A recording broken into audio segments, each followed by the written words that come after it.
Good morning guys. Mushroom चाहिँ यसरी पढाउँछ, यसरी सिधै हो। कसै फक्रिरहेछ।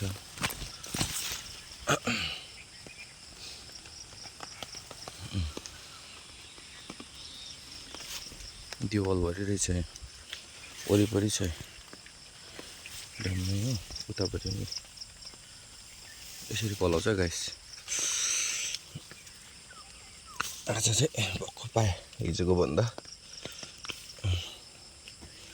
तपाईँहरूकोतिर त पाउँदैन होला नि।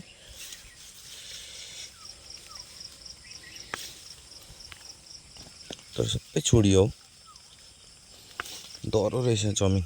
म चाहिँ फेरि देवाल भत्काउँदिनँ नि त हो, अरूले चाहिँ देवाल भत्काउँछ, म चाहिँ मनै लाग्दैन।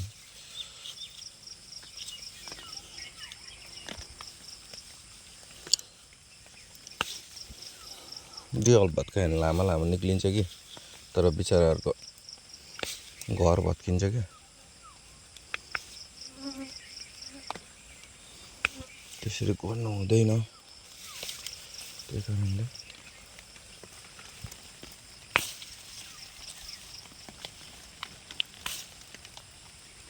यति लामो लामो निक्लिनु पनि भइगयो नि होइन।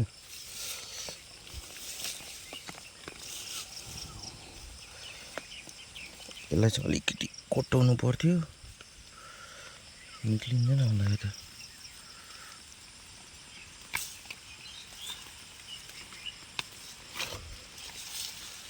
यस्तो हेर्छ त फुल जस्तो छ, फुल त होइन होला हो भनेर आँखा तिरिमिरी हुँदैन, च्याउ पो रहेछ।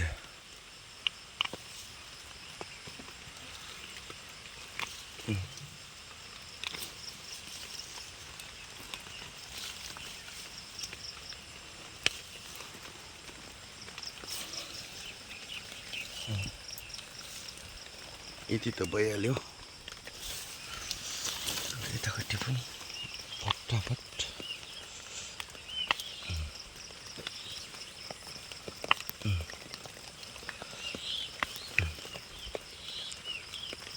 कति मजाको छ नि।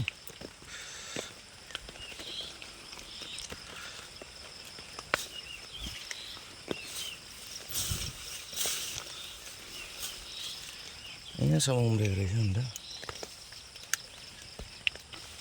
परसम्म उम्रिन्छ, यता नि उम्रेको रहेछ।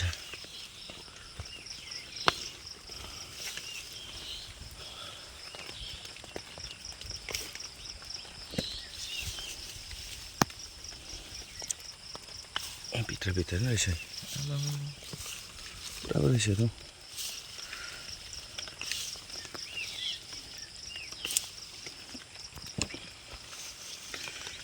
हिजोको भिडियोमा तपाईँहरूलाई अलिकति देखाउनु चाहिँ देखाएको थिएँ, तर लामा लामा थियो नि त्यसमा। यसमा चाहिँ यस्तो छोटो छोटो चुडिन्छ, त्यो भित्रको खासै लामो पनि हुँदैन।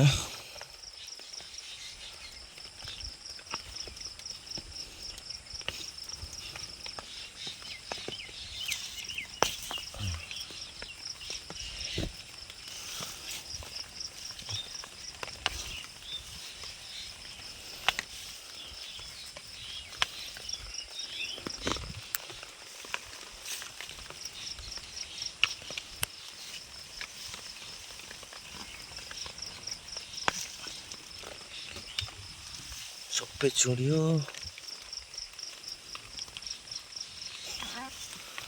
अरू भए चाहिँ खन्थ्यो, खनेर बाङबुङ बनाउँथ्यो। म चाहिँ खन्नु मन लाग्दैन, हामी राई भएर होला। राईहरूले देवलहरू भत्काउनु हुँदैन नि त।